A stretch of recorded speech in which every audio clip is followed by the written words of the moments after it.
So today I will give you both an introduction to blockchain, but I'll also, of course, explain how this competition is supposed to go about. Many of you will have already engaged in some of the content through workshops in person and online beforehand, but the best is yet to come and the tough challenges lie ahead. So, the purpose of this championship is fundamentally to showcase the real world use and utility of blockchain in developing economies. We think that blockchain, as you will soon see, holds enormous potential because of a few features. But it's a novel technology, so I will not assume that all of you know what this is. So I'm going to take a few moments and explain some of the core principles and fundamentals. So the question is, why blockchain? But to understand why blockchain, you have to understand what it is in the first place. So let me take you back to the rise stones of Yap Island, 500 BC.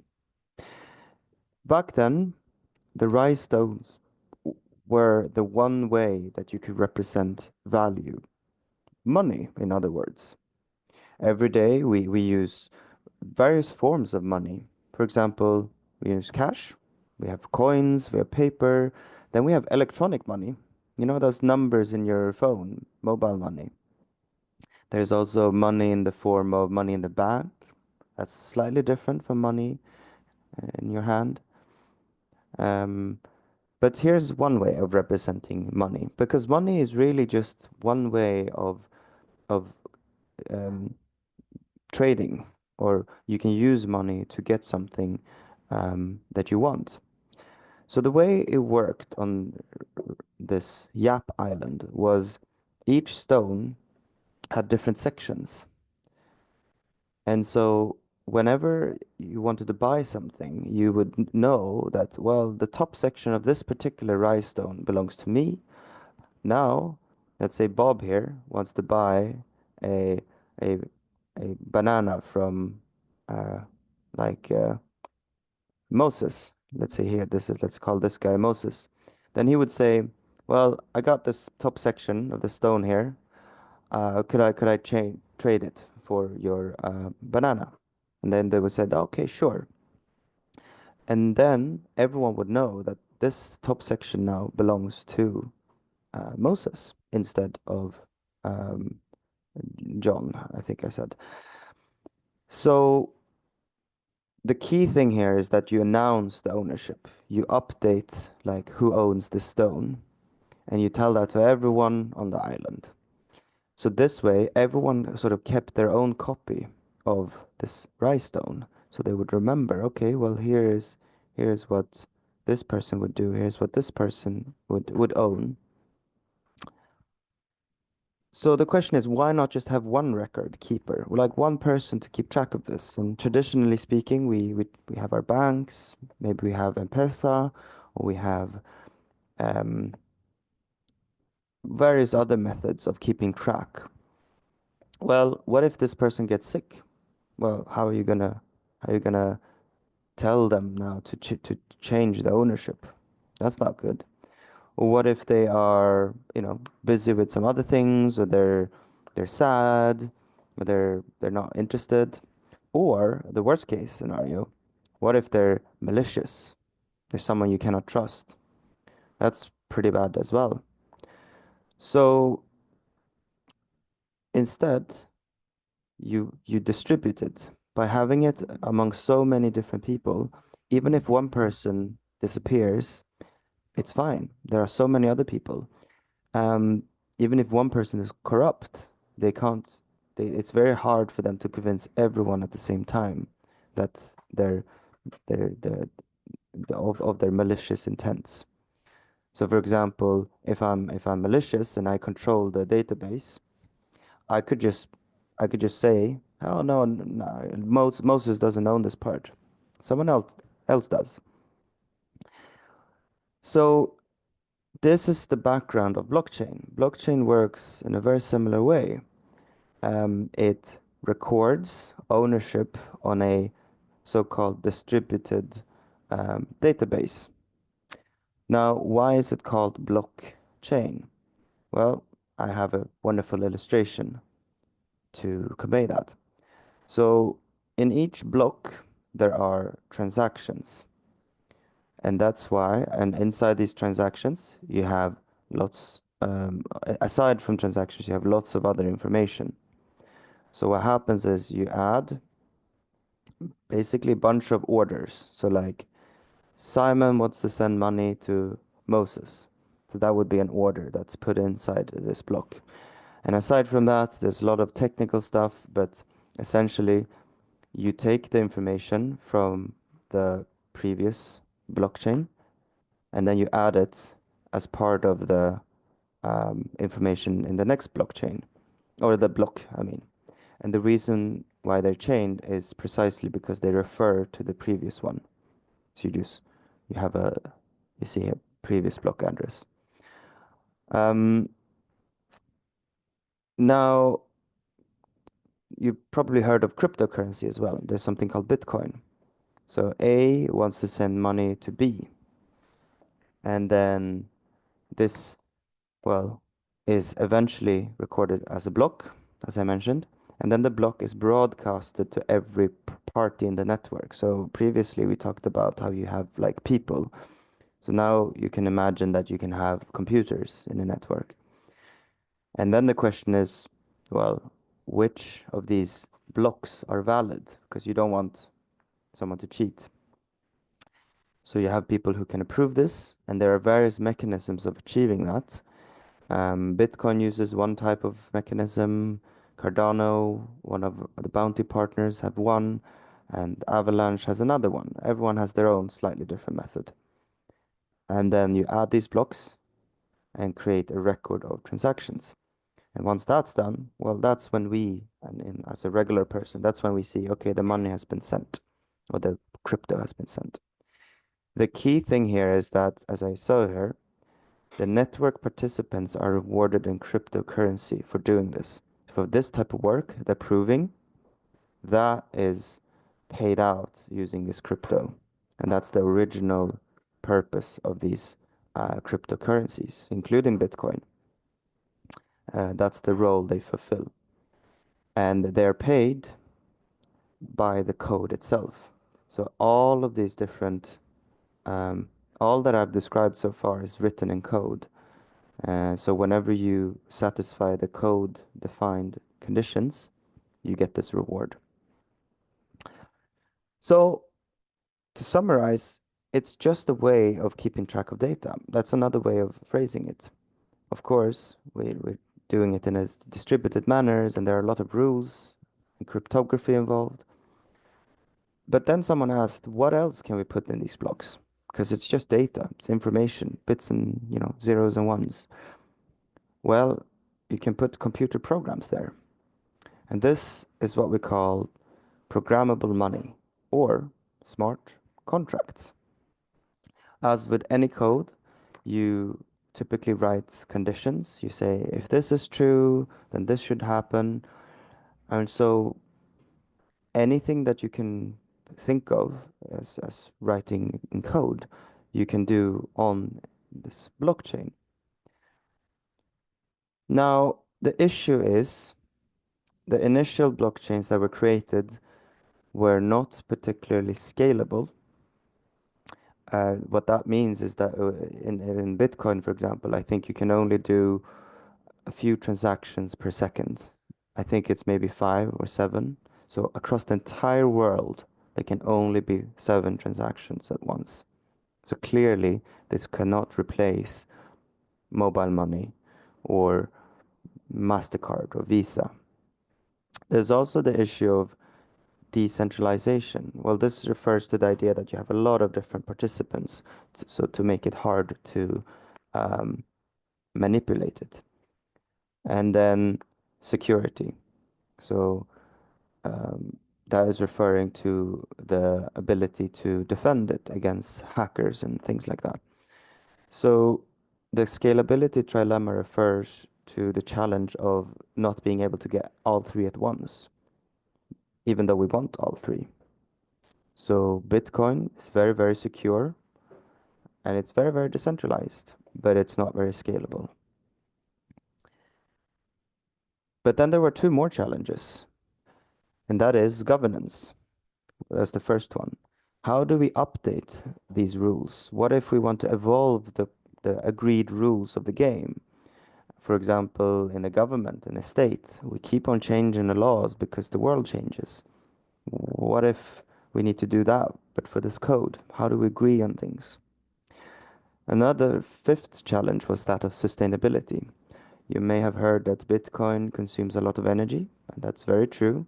It consumes more energy than the country of Sweden in a given year. And some argue that this is not necessary. We could use that energy for much better purposes, like heat our houses and whatnot. So that's why uh, the space evolved, and there are more blockchains and more cryptocurrencies that sought out to solve these five challenges in different ways. And we have many of them as our partners during this championship.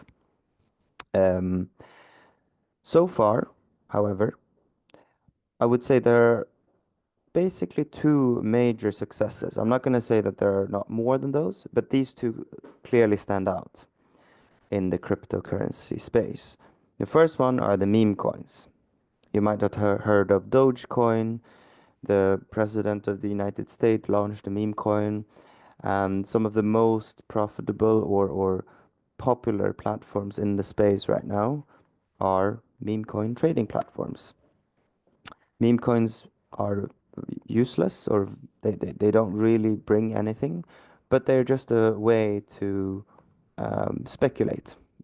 I would say it's a fun way, some say, of engaging and buying something and hoping it goes up. So in other words, it's a type of gambling. Now, there is also USDT and USDC. These are stable coins. That means that these tokens, these cryptocurrencies, are linked to the US dollars. And this is being widely used in trade and commerce, and it's a way for people who don't have access to US dollar to have that type of access and um, avoid their money losing value. Because there's a lot of inflation in this day and age, and many of you will be very, very familiar with how things get more and more expensive. So this is the backdrop of the blockchain championship, because there's so much more.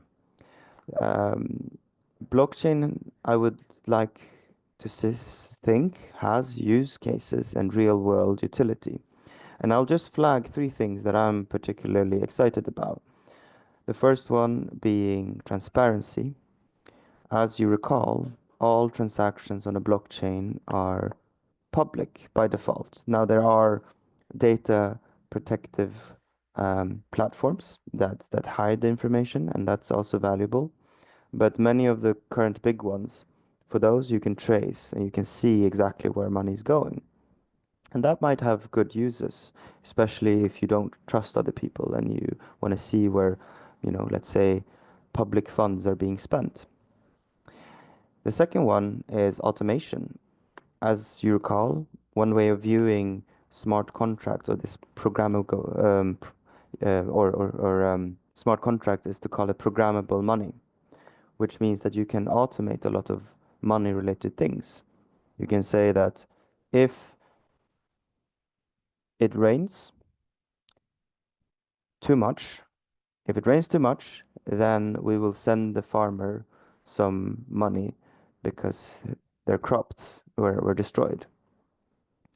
And you can perhaps, for example, if it's a traffic violation, you can say if this car drives too fast, then we're going to deduct money from this bank account that they own.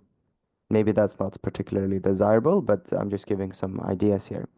And that might save money and time, but also importantly, this third aspect, we might save on the middleman. We can remove the middle person whom we sometimes cannot fully trust.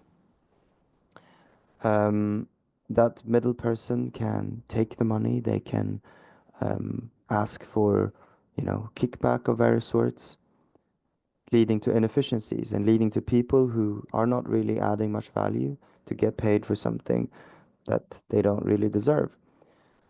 So we have an ability to get around these like middlemen who can abuse the positions of power. So with that said, before I continue, I would like to invite our guest keynote speaker here. Hello, everyone. It's a pleasure to speak to you today as we kick off the African Blockchain Championship. My name is Theo. I'm Digital Partnership Lead at UNDP Altman Lab. Even though I can't be with you in person, I'm thrilled to join you virtually for this exciting event. This event is an incredible opportunity to bring together some of the brightest minds across Africa to tackle real-world challenges using blockchain technology. At UNDP Altman Lab, we believe in the power of innovation to create meaningful change. That's why we have contributed challenge statements for this competition, real problems that need real solutions. We hope these challenges inspire you to think out of the box and develop ideas that can make a difference. But this is more than just a competition. It's a chance to turn your ideas into something impactful. The best solutions from this championship may even have the opportunity to join our SDG Blockchain Accelerator program later this year. This program helps innovators like you turn great ideas into projects that support the United Nations Sustainable Development Goals. As you begin this journey, I encourage you to dream big, collaborate with others, and push the boundaries of what's possible. Your creativity and determination have the potential to shape the future, not just for Africa, but for the world. Thank you for being part of this championship. I can't wait to see the incredible solutions you came up with. Good luck to all of you, and let's make this a truly exciting event. Thank you. So we're gonna now continue on with the next section, um, which is going into the details. How do you win the championship? Very good question, and I'm sure many of you are very curious to learn about that in greater detail. So, the championship is built around a theme of blockchain for development, where we want you to build something in the spirit of fostering social and economic development in Africa. And to support you in that, we have partnered with the United Nations Development Programme to provide you with existing real-world problem statements that actually explain not just what the problem is, but potential directions for how blockchain can actually play a role in addressing that problem, which is incredibly useful, I would say, because that means you guys won't have to really think too hard about whether or not this is a true problem. So that said, I now heard from Christian. Before we go into these logistical details, I will invite Christian from Masumi Network to say a few words on this inspiring words as you now enter a new era of blockchain and perhaps also AI and how those tie together. So, Christian, are you here? Yes. Hello, everyone. Greetings from Berlin. My name is Christian. I'm one of the founders of the Masumi Network. And for the last 5 years, I have been into blockchain technology, mainly on the amazing Cardano blockchain. And what we have seen throughout the last 12 months is the rise of AI agents. And why do I think that it is important to build this on blockchain compared to having, for example, the big tech companies from the US, like Google or Microsoft, building stuff? This is why we have decided to give you a challenge and to explain to you why a decentralized network for AI agents is so important. So we are heading into a future where we have one way or the other. We can go with a dystopian future where in a couple of years, Microsoft or Google will rule the world because they have created a super AI, and this super AI will rule the internet and therefore the world. Or we can use blockchain technology and build on top of that. And this is why we have created the Masumi network. On the Masumi network, you can launch whatever AI agent you would like to launch. So there will be big corporates like BMW or Lufthansa creating AI agents to offer their services and products. But at the same time, there will be single developers like yourself or small teams like your hackathon teams. And they will say, okay, we have this wonderful use case for our community, or we have this wonderful business case for our own business, and we would like to use AI to offer those services worldwide. I would like to encourage you to think about that. I would like to encourage you to use AI and build AI agents in a way that everyone can participate and that everyone can work together, because the decentralization of AI is super important. And I would really like you to join me on this way instead of heading that way into the dystopian future. So I hope you're going to enjoy the Masumi challenge, and I'm here to help. So whatever kind of questions you have, feel free to reach out to me on Telegram, on Discord, or by email. Thank you. Thank you so much for that. Very valuable that you spell out exactly why. Why do we do it the way we do it? What is the real like purpose of using blockchain in a particular way? And I think Masumi and Christian highlighted there very well how it is about the it's about decentralization very much. It's about creating an equal playing field in many ways. Um, so how will this happen though? So now let's get into the details. So as I mentioned, the championship is centered around this theme of blockchain for development. And if you go to the Telegram chat, I have already shared with you a direct link, just as a reminder again of where you can find these challenges. You can all check out the Notion page again. Now, the second part of this, so you can see screenshots here, both on how to win, blockchain for development generally as a theme, and then the challenges. So as you explore those, you will see that there are detailed descriptions and an indication of where this was originated, which UNDP country office, as well as the vertical and the sustainable development goals that it addresses. Now, there's also a second part of it, the bounty prizes. Bounty prizes are presented by partners such as Cardano, Masumi, Midnight, Avalanche, ZK Pass, Blockchain for Good, C3, and Flock.io. I hope I did not miss any. They are technologies, but they do not usually, by and large, say what exactly you will be doing. So the point that we want to convey here is that you think about the theme, you think about these problems, what are some social, economic development problems and challenges? And maybe you can look at these UNDP ones. And then you think about the technology, like the tools you have available, and think creatively. Oh, well, how can we use this tech to solve these problems? Because that's what technology is for. It's not just to be cool. It's about building something that's useful. So, um, before I go into the bounty prizes in a bit more detail, let me go through some basic rules. We want each team to be between 1 and 5 team members. So yes, this means you can submit alone if you want. I do encourage you to aim for about 4 people and to have not just developers, but also someone who's good at thinking about business and holding presentations, doing slides, doing market research. understanding the customer's pain points. You should probably think about having designers as well. That's also a good thing to include. Someone to drive the project forward. Aside from having, developers, you need a project manager, someone with a vision.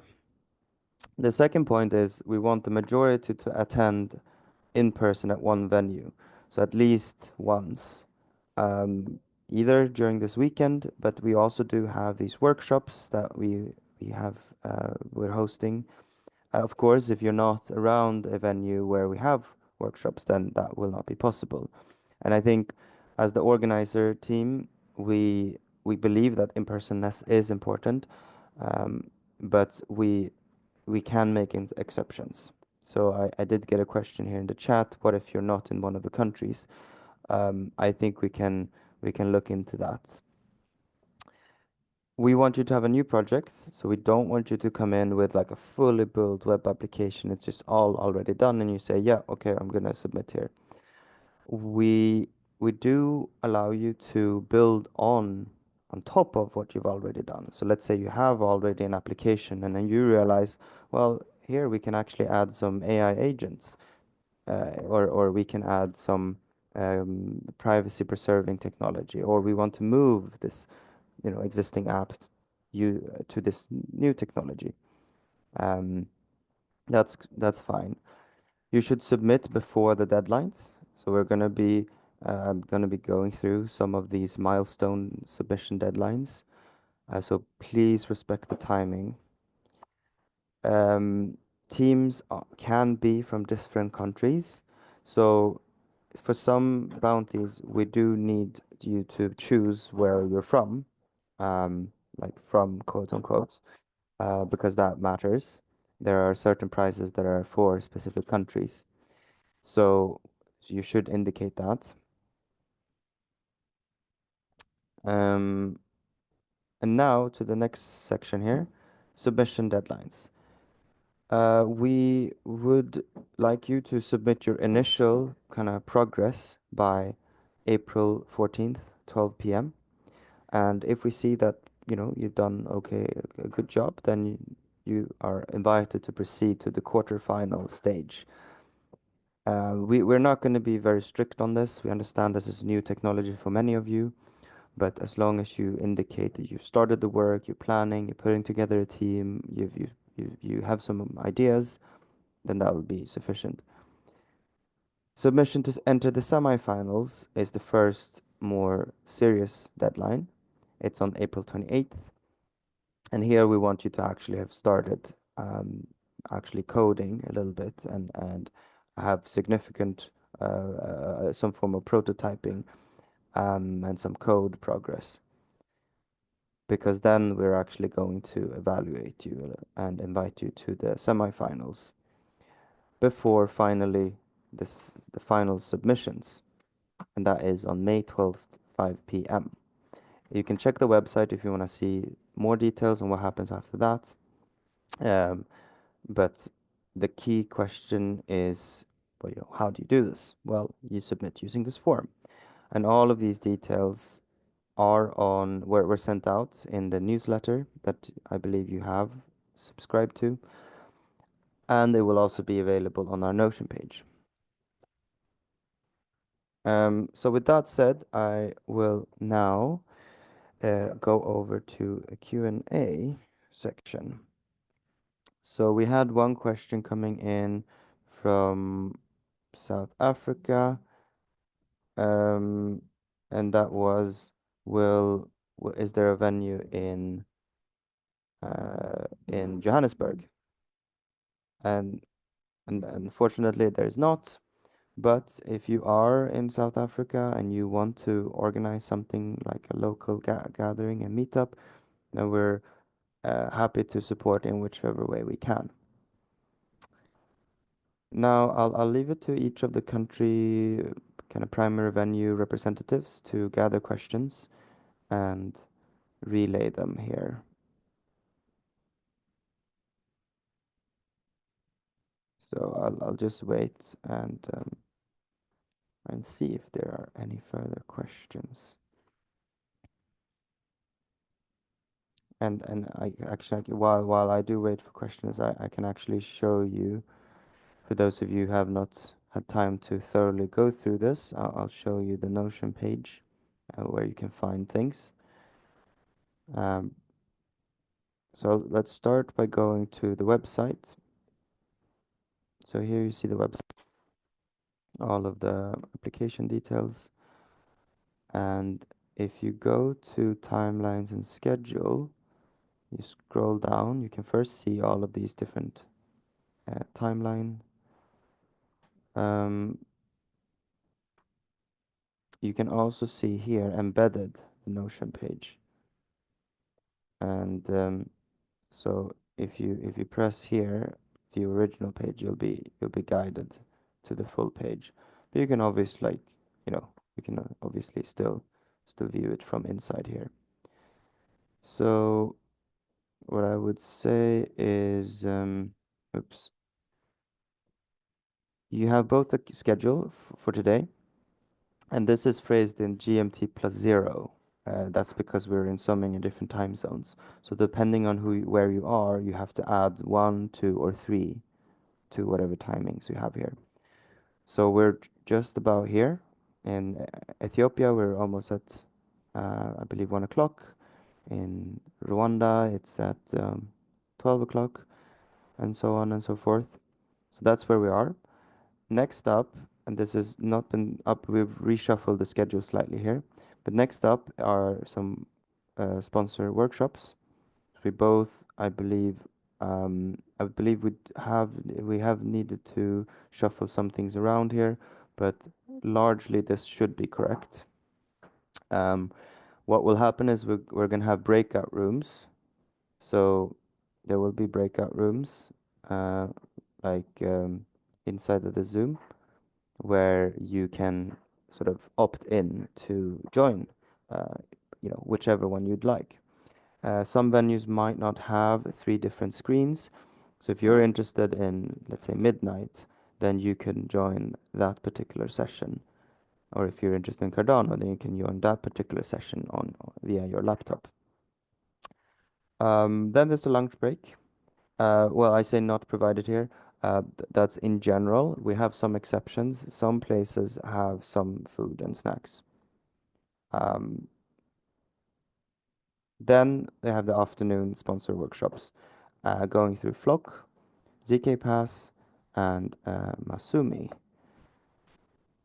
Um, and then lastly, you are then able to start hacking. So you can start working and building and hang out with other people and chat with other participants, ask questions. The venue details varies, so this will not be the same across all the countries. Tomorrow, we have also different schedules depending on where you are. But there will be an opening hour and there will be a closing time. At 12, so that's GMT plus 0, there is a talk with Alex Reville on the 8 seductive distractions from solving a great problem. So Alex is someone who helps young entrepreneurs and founders figure out what is a good problem to solve. Because if you're not solving a good problem, you're not going to build something valuable. You're not going to build a great business. So I strongly encourage you to attend this masterclass. It will be online, and we will share the Zoom link um, both on the Luma page. So I don't think we created the Luma page in advance for this, but we will also share the link on Telegram. And for those attending in person, you can obviously tune in from the venue on Sunday. Then we have another sponsors workshop, which is Blockchain for Good Alliance, who will talk about their work and why you should compete for their prizes. I'm just going to take one question before moving on. Someone said that I didn't catch how to submit the project. Yeah, so the submission links will also be shared with you. So everything by default will go through Telegram. The submission link is not open yet. Um, So there's no need to worry about that. We're gonna add it here as well when in due course. So we'll start to allow submissions from Sunday afternoon at 3 p.m. GMT. So even if you have the form now, you won't be able to fill it in. Venue information. This will give you slightly more detail about each venue and what's going on. Um, I think the more crucial part here is on team formation. As someone said, if you want to go fast, go alone. If you want to go far, go together. I believe you should find teammates. And there are many ways you can do that. The primary one being the Telegram group. You can write and define team members that you're looking for a team, or you can send a message for people who have already shared their bio here or there. Second is form submission. So we have already sent out the form that asks for these details, and I can. It's actually not here, but it is on. It was sent out, I believe, in one of these newsletters. Yeah, this one. So the intent form is what we call it, bound in team intent form. And this I will also share momentarily in the Telegram chat. Um, so where was I? Yes, right. And then the last one is the networking session. So we did have a slight networking session before this all got started, but we would encourage you to mingle a lot, talk with a lot of people, even though you don't know them. Just say hi and ask them what they're interested in and if they have a team. Doing that, you can do that during lunch. You can do it after the final workshop, and you can do it tomorrow as well. Um, so yes, we also got another comment or question. How to quickly build an MVP requires a password to open. Yes, that is a good point. That password is shared in the Telegram chat, but I think I can also share it now. Actually, it's a good point because many people will not check the Telegram chat. So what I'm gonna do is I will add the passcode. So it's on the same on the Notion page. So this is good feedback. Thank you. Um, next, um, next, and the most crucially, the vast majority, I would say, probably 90% of you will not be familiar with the technology of these different sponsors, and that's the point. Okay, I know many of your friends might not be here because they're afraid they cannot win. Don't worry. It's the case for everyone. Like almost everyone is a beginner here. So some of these sponsors have actually participation prizes. So all you need to do is to show that you properly put in effort. Um, so so please spread the word. Signups will not be closing. We will only be closing signups when we feel like we have met like either maximum number. So do sign up as soon as possible and get the team going, or by the semifinals submission. So that's on the 28th. That would be the very last. Um,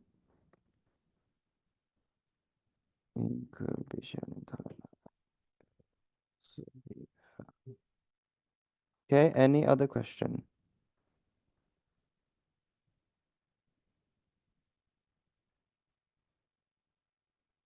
Okay. Um,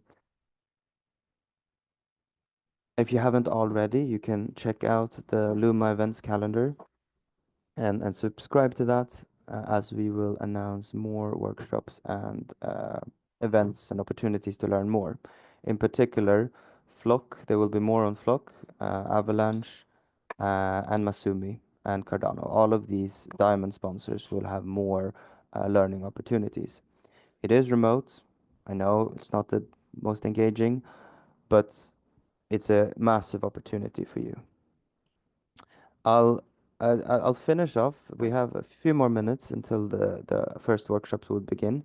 So I'm just gonna briefly encourage you to have a look at the bounty prices database.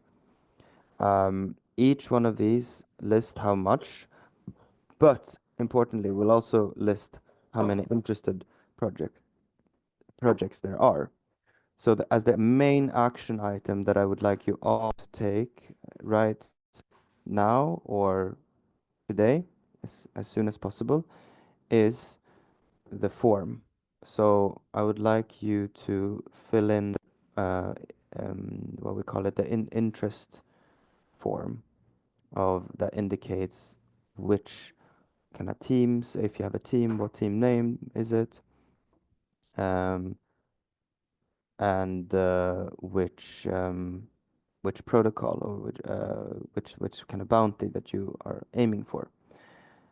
So as you can see here, for Cardano, we have more than 6,000 in total uh, for the main prizes, and then for the pool prizes, $2,000 as a pool prize, and all valid submissions receive a part of this pool. Flock, $12,000 as part of the Flock Star program, as delegated to you, which means that the value is something in the 2-3,000 ballpark. There is also knowledge sharing pool prize, which means that you need to show, you can make a small contribution, you can write some documentation, a notebook, you can do various things. It's very flexible actually, in a way that shares your knowledge. For Masumi, we have prizes within Kenya, Nigeria, and Ethiopia. For Nigeria, slightly higher because of the volume. We just have many more signups from there. That's reserved for top projects from each region. For all other countries, there's a separate pool that you would compete for.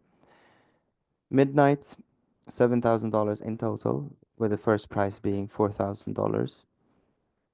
Blockchain for Good, 2,000 in total, and you can see the division here. ZK Pass, $1,000, and ZK Pass credits as the first prize, along with also a pool prize, which is about schema expansion. And then C3, finally, last but not least, a single prize of 1,000.